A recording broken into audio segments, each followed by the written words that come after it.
वैसे सच्ची कहते नाम जापक कैसा हृदय होते हैं। एक साधारण आदमी कह दे कि जाओ आज से निश्चिंत रहो, मैं तुम्हारी देख लूंगा सब व्यवस्था, तो तुम निश्चिंत होने लगोगे। और अनंत ब्रह्मांडों का सर्वज्ञ सर्वत्र सर्वशक्तिमान कर तुम अकर तुम अन्यथा कर तुम परमात्मा बोल रहा है। अनन्यश्चिन्तयन्तु मामे जना परिपासते तेषां नित्याभियुक्तानां योगक्षेमं भाम्यम। और तुम विश्वास नहीं कर रहे। और मंत्र जाप से स्वरूप जागृत होता है। नाम के लिए अपवित्र या पवित्र का कोई भेद नहीं है। नाम अगर गुरु से नहीं मिला है और आप नाम जप कर रहे हो तो वो गुरु मिला देगा। नाम जप का सबका अधिकार है। जहां से सुनो जो नाम प्रिय लगे सबका परम मंगल करेगा। नाम महामहिम है। उठते बैठते चलते फिरते सोते जागते सब नाम आगे का कार्य पूर्ण करा देगा। नाम गुरु मिला देगा, मंत्र दिलवा देगा, स्वरूप बोध करवा देगा, ये सब आगे का कार्य। नाम सबके लिए महामंगलदायक है। मैं बड़े जोर के साथ कहता हूं, अपने अनुभव की बात कहता हूं, अपने जीवन की बात कहता हूं कि जो कुछ प्राप्त हुआ सब नाम से प्राप्त हुआ। ऐसा गोस्वामी जी भी बोलते हैं। बस हम कुछ सावधानियां बता रहे हैं। नाम जापक अगर इन सावधानियों को कर ले तो बहुत जल्दी नाम सिद्ध हो जाए। पहला, हम जिस प्रभु के नाम का जप और कीर्तन करते हैं उसके अनन्य हो जाएं। अनन्य ये खास बात है। पहली, जो नाम जप करते हैं उसके अनन्य हो जाए। उठते बैठते सोते जागते वही नाम हमारा जीवन बन जाए। बस ये बहुत खास बात है, इसलिए जल्दी इस पे स्थित नहीं हो पाते। जो लोग ये कहते हैं कि मैं तो बहुत से नाम जपता हूं, तो उनको गुरु कृपा प्राप्त नहीं हुई। अभी देख लेना, जिस दिन गुरु कृपा प्राप्त होगी तो आप समिट जाओगे। गुरु कृपा प्राप्त होने का ये प्रभाव होता है कि वो गुरु प्रदत्त नाम और मंत्र में अनन्य हो जाता है। हो ही जाता है, स्वाभाविक हो जाता है। पर जिसको नाम सिद्ध करना है उसको उस नाम के अनन्य होना होगा। जो नाम कीर्तन करते हो, जो नाम जप करते हो, उसके अनन्य हो जाओ। एक ही परमात्मा है, उसके नाम अनंत है, लेकिन अनंत नाम नहीं जपे जा सकते। नाम एक ही पकड़ो और जो पकड़ो उसके अनन्य हो जाओ। जिह्वा से वही तुम्हारे स्फुरित होने लगेगा। दूसरा, नाम की महिमा है। कितना भी बड़ा पाप किया जाए और नाम जापक का कुछ नहीं बिगाड़ सकता, भस्म कर देता है नाम पाप को। इस बात का भरोसा करके पाप करना, ध्यान दीजिए, नाम की महिमा ऐसी है, पक्का है। पर नाम की महिमा का भरोसा करके पाप करना नाम सिद्ध नहीं होगा। आपके हृदय की अशांति दूर नहीं होगी, चिंता दूर नहीं होगी, आपको अविश्वास हो जाएगा नाम जप में। प्रभु के नाम का सहारा लेकर के पाप नहीं करना। हां, भूल हो जाना और पाप करना इसमें अंतर है। हमसे भूल हो गई, हमसे गलती हो गई, तो कोई और प्रायश्चित करने की जरूरत नहीं। वो नाम जप ही सब पाप नष्ट कर देगा। लेकिन नाम पाप नष्ट कर देगा ऐसे विचार करके जो नवीन नवीन पाप करता है वो नामापराधी के हृदय में कभी नाम चल ही नहीं सकता। नाम दैन्य भाव से जो शास्त्र और गुरु की आज्ञा में रहता है वहां चलता है। नाम चिदानंद है, भगवान है, कोई केवल शब्द मात्र नहीं है।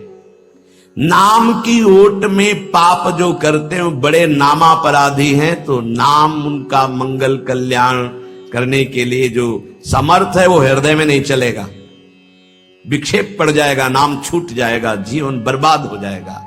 इसलिए नाम की आड़ में कोई पाप ना करे। भूल से गलती हो गई, पूर्वाभ्यासवश गलती हो गई, तो और कोई प्रायश्चित की जरूरत भी नहीं है। नाम अपने आप पावन कर देगा। तीसरी बात, अपने आराध्य देव के नाम के बदले में कुछ भी लेने की तैयारी मत कर लेना, नहीं घाटा हो जाएगा। जैसे एकांतिक में प्रश्न किया था कि हम अपनी कामनाओं की पूर्ति नाम से करवाना चाहते हैं, तो क्या हमारा नाम का फल क्षय हो जाएगा? हाँ, हो जाएगा। रुपया है, आपने उसको खर्चा कर दिया। और अगर आपने खर्चा नहीं किया तो उसका ब्याज मिलेगा, और ब्याज खर्चा करोगे तो मूलधन जमा रहेगा।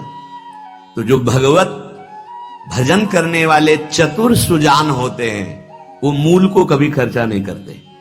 क्या मूल का खर्चा? जो हम भजन कर रहे हैं मुझसे के बदले में कुछ नहीं चाहेंगे, तो ब्याज क्या होगा? नाम आपकी व्यवस्था अपने आप बढ़कर करता रहेगा। जो आप मांगना चाहते थे उससे बढ़कर। आप देख लेना, पहले नाम को तो एकत्रित करो। जब नाम रूपी धन एकत्रित हो जाता है तब बिना चाहे आगे से आगे भारी व्यवस्था होती रहती। सही पूछो तो केवल रोना आता है।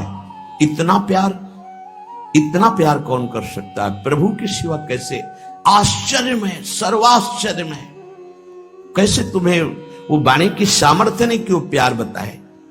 जो महापुरुष भगवान के समान हैं, सच्ची मानिए, व्यक्त अव्यक्त, वो आके दुलार करते हैं उस उपासक को जो केवल भरोसा ले लिया है प्रभु का, कोई कामना नहीं और नाम जप करता है। व्यक्त अव्यक्त महापुरुष आके दुलार करते तो एकांत में केवल रोना आता है कि प्रभु मुझ अधम पर इतना कैसे प्यार। ये सब ब्याज में हो रहा है, मूल तो आपका नाम धन जमा ही है। व्यक्त अव्यक्त महापुरुष दुलार करते हैं, बलिहार निहाल कर देते हैं प्रभु। अपने आराध्य देव के नाम के बदले में कुछ भी लेने की तैयारी मत कर लेना, क्योंकि बहुत घाटा हो जाएगा। जैसे महामणि के बदले में कांच लेने वाले को क्या कहा जाएगा? मूर्ख। ऐसे ही नाम जप के बदले में माया जनित कोई भी सौदा ले लिया तो घाटा हो जाएगा। एक तरफ नाम तुम्हारा है, एक तरफ संसार की भोग सामग्री नहीं चाहिए, पीछे पड़ी रहेगी। हर सुविधाएं आपके पीछे पड़ी रहेंगी। विश्वास कीजिए, एक बार परीक्षा में पास हो जाइए, आपके सामने है, आप नाम के बदले में ले लीजिए। नहीं, वो तो वस्तु मिलेगी ही जो नाम के बदले में कह रहे थे। नाम तुम्हारा सुरक्षित बचा रहेगा। अरे कुबेर भी जिनके एक सेवक हैं, लक्ष्मी भी जिनकी दासी हैं, उन प्रभु की बात कर रहे हैं। उन प्रभु को अधीन करने वाला नाम है, उसके बदले में कुछ लोगे तो घाटा हो जाएगा। ये बैठा लो तो बोले हमारा काम कैसे चलेगा? कृपा से सब अपने आप व्यवस्था हो जाएगी, आप चिंता मत करो। नाम जापक की लौकिक पारलौकिक सब व्यवस्था का ठेका स्वयं भगवान लेते हैं। योगक्षेमम भाम्य हम। एक साधारण आदमी कह दे कि जाओ आज से निश्चिंत रहो, मैं तुम्हारी देख लूंगा सब व्यवस्था, तो तुम निश्चिंत होने लगोगे। और अनंत ब्रह्मांडों का सर्वज्ञ सर्वत्र सर्वशक्तिमान कर तुम अकर तुम अन्यथा कर तुम परमात्मा बोल रहा है। अनन्यश्चिंतयन्तु मामे जना परिपासते तेषाम नित्याभियुक्तानाम योगक्षेमम भाम्यम। और तुम विश्वास नहीं कर रहे, तुम अपने नाम को बेचना चाहते हो। ईश्वर के नाम रूपी धन का संचय करने वाले को पाप नष्ट करने की भावना भी नहीं सोचनी, अपने आप नष्ट हो जाएगा। आग जला दी तो अंधकार और शीतलता दोनों अपने आप प्रभाव से नष्ट हो जाएंगे। तुम्हें मांगने की जरूरत नहीं कि हे अग्नि देवता आप अंधकार को नष्ट कर दें, शीतलता को नष्ट कर दें। ऐसे ही नाम जापक की दरिद्रता, अज्ञान, अंधकार, ये सब नष्ट हो जाता है। विश्वास कीजिए, परम धन जिसके पास नाम है वो भगवान को खरीद लेता है, औरों की तो बात ही क्या। सुमिर पवन सुत पावन नामू, अपने बस करी राखे रामू। भगवान को अधीन कर मान जाओ हमारी प्रार्थना। पाप नष्ट करने का भी विचार मत सोचिए, वो अपने आप नष्ट हो जाएगा। चौथा, अपने आराध्य देव के नाम से बढ़कर और कोई साधन मान लेना, तभी नाम छूट जाएगा। हमारे सेवक जी महाराज ने वृंदावन बाद में आए, पहले वृंदावन प्रकाशित कर लिया गढ़ा जबलपुर में। वो लिख रहे हैं, श्री हरिवंश नाम हमारा जीवन सर्व सुख धाम, परम मंगल, सर्वस्व प्रदान करने वाला है। श्री हरिवंश नाम नित कहो, नाम प्रताप नाम फल लहो, नाम हमारी गति सदा। हरिवंश नाम बिसरे न छिन, श्री हरिवंश सहाय भल। हरिवंश हरिवंश हरिवंश। तो आचार्य आ गए, निज मंत्र दे दिया, वृंदावन प्रकाशित हो गया, नित्य विहार लीला में प्रवेश हो गया, सब नाम से हो गया। तब आए वृंदावन। अपने परम प्रीतम के नाम के आगे फिर कोई साधन नहीं। अगर किसी अन्य साधन में महत्व बुद्धि हो गई तो नाम छूट जाएगा। नाम सिद्ध करने के ये उपाय हैं, बहुत बड़े महापुरुषों के वचन हैं। हमारे को जो गुरुदेव ने नाम दिया, इससे बड़ा कोई साधन नहीं। सब सेवा आदि चल, पर नाम नहीं छूटेगा। अगर हम किसी अन्य साधन पर मात्र बुद्धि कर लेंगे तो नाम छूट जाएगा। पांचवा, नाम जापक को दिखावा बिल्कुल नहीं करना चाहिए। नाम में एक रोग लग जाता है दंभ का, बनावटी पना। जहां दंभ आया तो नाम अंतर ध्यान हो जाता है, दाम्भिक की प्रापंचिक गति हो जाती है, प्रपंच में फंस जाता है। इसकी कई बार संकेत में चर्चा हुई है। ये दंभ बहुत हानिकारक है। प्रभु का नाम प्रभु के प्रेम के लिए, केवल प्रभु को रिझाने के लिए है। अगर कहीं बनावटीपना, दिखावटीपना आ गया, दूसरों को प्रभावित करने की बात आ गई तो दंभ आ जाएगा। यह दंभ बहुत बड़ा आपका परमार्थ नाशक रोग है। ये बड़े बड़ों के अंदर आ जाता है। इस बात का पता लगना बड़ा कठिन हो जाता है कि दंभ आ गया है। इस दंभ के दोष से बचने के लिए किसी महापुरुष के अनुशासन में रहने की आवश्यकता है। इस दंभ को हम विनोद भाषा में कह सकते हैं बगुला भक्ति, दिखावटीपना। बगुला एक टांग पे खड़ा है, ऐसा लग रहा है जल में समाधिस्थ हो रहा है, लेकिन उसकी दृष्टि मछली पे है, वो समाधिस्थ नहीं है। और जहां मछली आई खट्ट से कहा, फिर वैसे बैठ गया। जिसकी दृष्टि विषय भोग पर होती है, विषयों पर होती है, मान प्रतिष्ठा पे होती है, वो दंभ भक्ति में लग गया, अब वो नष्ट कर देगा। दंभ दोष से बचना बहुत आवश्यकता की बात है। जिसको अंदर से नाटक करने का स्वभाव बन गया है, मान बड़ाई प्राप्त करने के लिए, अपने को सिद्ध बताने के लिए, वो दंभी हो जाता है। दंभी किसी और को धोखा नहीं दे रहा है, वो अपने आप को धोखा दे रहा है। वो बहुत ही मूर्खता पूर्वक अपने धन को खो रहा है। सर्वदर्शी भगवान को भला धोखा कौन दे सकता है? हम कह सकते हैं कि वो धूर्त जो दंभ और पाखंड कर रहा है, वो अपनी वासनाओं की पूर्ति के लिए सिद्ध बनना चाहता है, वो बहुत बुरी तरह भ्रष्ट हो जाता है। देखो ये बातें महापुरुष जन, गुरुजन बोल रहे हैं, बहुत सावधानी से हृदय में धारण करना है। जो दंभी होता है वो पाप करने से संकोच नहीं करता, उसका पाप चिरमित्र बन जाता है, चिरंजीवी मित्र। मतलब जब तक जिएगा पाप करेगा।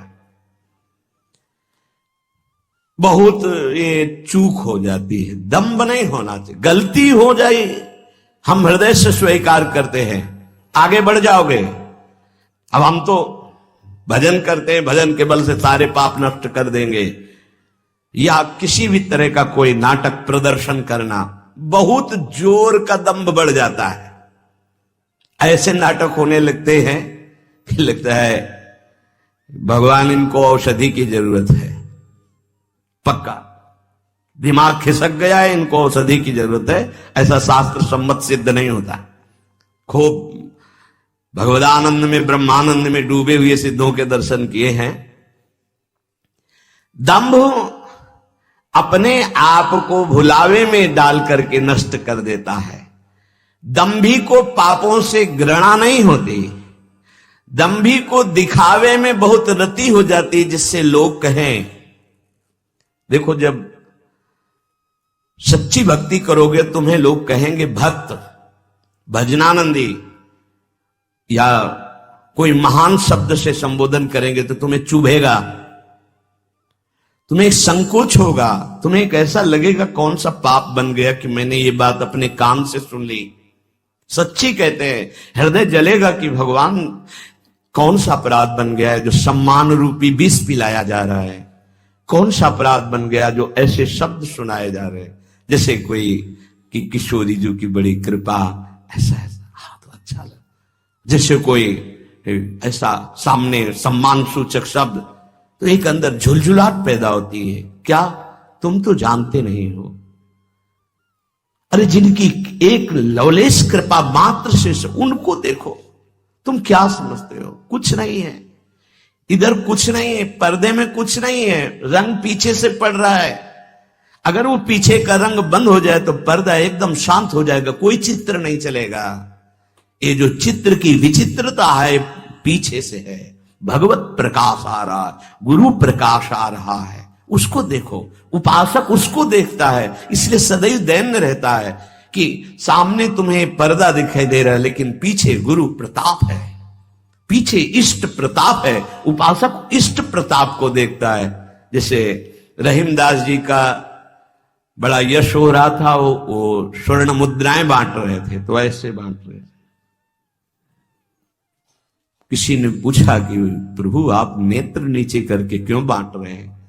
तो उनका देनहार कोई और है, देत रहत दिन रैन, लोग भरम मोह पे करें, तासो नीचे नैन। देने वाला तो कोई और है, उससे कोई जय जयकार कर नहीं रहा। मेरे नेत्र इसलिए नीचे है कि देने वाले को देख नहीं पा रहे हो, लोग भरम मोह पे करें कि रहीमदास जी बांट रहे, इसलिए मेरे शर्म के कारण नेत्र नीचे। देनहार तो कोई और है जो रात दिन दे रहा है।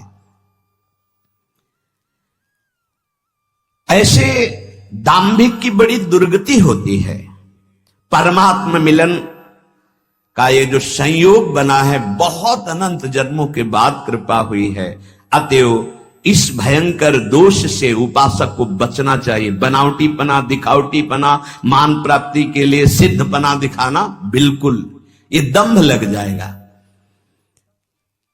छठवां, जो सच्चाई से भजन करने वाले भक्तजन हैं, जो संयमी जितेंद्री मनोनिग्रही हैं, जो कर्तव्यशील हैं, जो शास्त्र के अनुसार चलते हैं, नाम जापक को ऐसे संतों का संग करना ही चाहिए।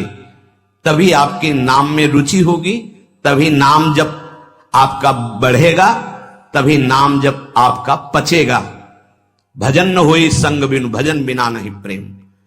भगवत प्रेमी महात्मा जो सच्चे ईश्वर भक्त हैं, जो सदाचार परायण है, जो संयमी है, जितेंद्री है, जो धर्मशील है, जो शास्त्रों की अक्षरशः आज्ञा का पालन करते हैं, ऐसे भक्तों का, ऐसे संतों का संग करते रहना चाहिए, जिससे हमारा नाम जप बढ़ेगा और नाम जप बचेगा और नाम जप पचेगा। सातवां, नाम जापक को किसी भी संप्रदाय या धर्म की निंदा नहीं करनी चाहिए, कभी किसी का तिरस्कार नहीं करना चाहिए, और संप्रदाय के झगड़े में भी नहीं फंसना चाहिए। पक्का ये भगवत प्राप्ति के मार्ग हैं, झगड़े के मार्ग नहीं हैं। ये एक संप्रदाय दूसरे संप्रदाय की निंदा, एक वैष्णव दूसरे वैष्णव के प्रति दोष दर्शन, अरे ऐसे देखते मानो दुश्मन हो। अरे भाई, उसी प्रभु को तुम राम मान के भज रहे हो, कृष्ण मान के भज रहे हो, शिव मान के भज रहे हो, शक्ति मान के भज रहे हो, विविध नाम रूप और आप उनके भज रहे हो, तो मेरे ही तो प्रभु हैं, फिर झगड़ा किस बात का? हमारी तो यही समझ में नहीं आता कि झगड़ा किस बात का होता है, निंदा किस बात की होती है। हम राधा बोल रहे हैं, वो मां बोल रहा है, वो कृष्ण बोल रहा है, वो शिव बोल रहा है, लेकिन परमात्मा तो एक ही है ना। उसी परमात्मा के विविध नाम है, चाहे जिस नाम से पुकारो। अगर ये ज्ञान नहीं तो उपासक किस बात के हो, झगड़ा किस बात का। ये महापुरुषों से सुना है, आपने भी सत्संग में सुना होगा यही कि माया प्रपंच का उलझा हुआ सूत है 50 ग्राम, और ये शास्त्र और संप्रदाय का उलझा हुआ सूत्र है 100 मन, जिसे सुलझा पाना बड़ा कठिन होता। देखा है, जो संप्रदाय की कट्टरवादिता के अंतर्गत हैं वो सदैव निंदा ही करते रहते, कहीं भी बैठे उनका विषय ही होता है आचार्य और वैष्णवों की निंदा करना। ये संप्रदाय नहीं सिखाता। तुम अपने खुद आचार्य की निंदा कर रहे हो, इष्ट की निंदा कर रहे हो, तुम जानते ही नहीं तुम्हारा ही इष्ट और आचार्य सब रूपों में है जिसकी तुम निंदा कर रहे हो। तुम्हारा ही इष्ट आचार्य कैसे प्रसन्न हो जाएगा? एक गाल में चंदन लगाओ, दूसरे में थप्पड़ मारो तो ये पूजा कही जाएगी। वही सब रूपों में विराजमान है। नाम जापक किसी भी संप्रदाय के झगड़े झंझट में ना फंसे। प्रिया प्रीतम, आचार्य वचन, गुरुदेव का मंत्र, नाम उपदेश, बस इतने से मतलब है। हम अपने आचार्य को बड़ा कह के दूसरे अपने ही आचार्य स्वरूप की निंदा करेंगे तो हमारे आचार्य का त्याग हो जाएगा अपने आप। थोड़ी सी बात में समझना। हरिराम व्यास जी महाराज जरा सी बात कबीरदास जी के प्रति बोल पड़े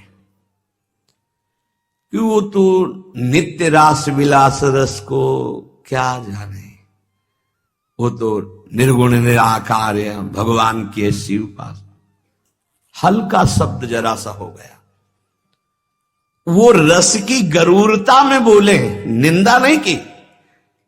जैसे अपने लोग श्लोक में बोल देते हैं, संभाव्योपि विरंचि नारद शिव स्वयं भुवाद्यर्नया।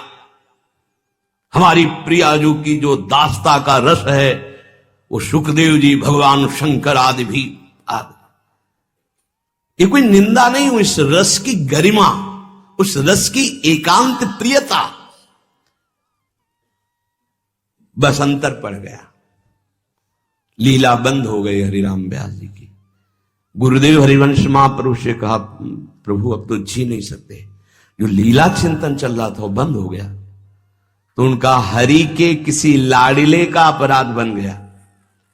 तो उनका, प्रभु आपका आदेश था श्याम श्यामापद कमल संग सिरनायो, तो आज तक किसी वैष्णव का अपराध ऐसा तो नहीं नहीं, लीला बंद ही होती है वैष्णव अपराध से। तो कहा, प्रभु क्या ये अपराध माना जाएगा कबीरदास जी के प्रति? बोले हाँ, तुम क्या जानो कौन महापुरुष किस भगवान के आदेश से रस में रंगा हुआ है, ये तो अपराध ही है। तब यमुना किनारे बैठ करके विनय की रोए तो कबीरदास जी यमुना जल से ही प्रकट हो गए। और फिर उन्होंने बताया कि जैसे एक पंगत में कोई कचौड़ी चला रहा है, कोई गुलाब जामुन चला रहा है, तो ऐसा नहीं कि गुलाब जामुन चलाने वाले को केवल गुलाब जामुन मिलेगा, कचौड़ी चलाने वाले को कचौड़ी। वो जब बैठेगा पंगत में तो सब कुछ पाने को मिलेगा। ऐसे ही अलग अलग भगवान ने संतों को सेवा दी। तुम निराकार की उपासना स्थापित करो, तुम साकार की, तुम ये तुम, लेकिन रसास्वादन सबको बराबर होगा। जैसे पंगत में बैठने वाले को सब्जी, खीर, कचौड़ी, गुलाब जामुन सब मिलेगा, रसास्वादन उसी परमात्मा का होगा। अलग अलग उसको बांट रहे हैं, तब वो बात समझ में आई। तो इसीलिए यहां कह रहे हैं, नाम सिद्ध करने वाले उपासक को चाहिए कि दूसरे किसी भी धर्म की, नाम की, संप्रदाय की निंदा ना होने पावे, तिरस्कार ना होने। वैसे सच्ची कहते नाम जापक कैसा हृदय होता है नहीं। सामने कोई भी संत भगवान आवे तो लगता है इनका चरणोदक उतार के अगर पीने को मिल जाए, क्या दुलार करूं जिससे प्रसन्न हो जाए। भगवान के दास हैं, भगवान के भक्त है, तो हृदय नाचने लगता है अंदर ही अंदर। क्या करूं, तो बस बाद में इतना ही आता है कि हम आपके ऋणी हैं। बस आप आए, आप दर्शन दिए, आप संभाषण किए, आप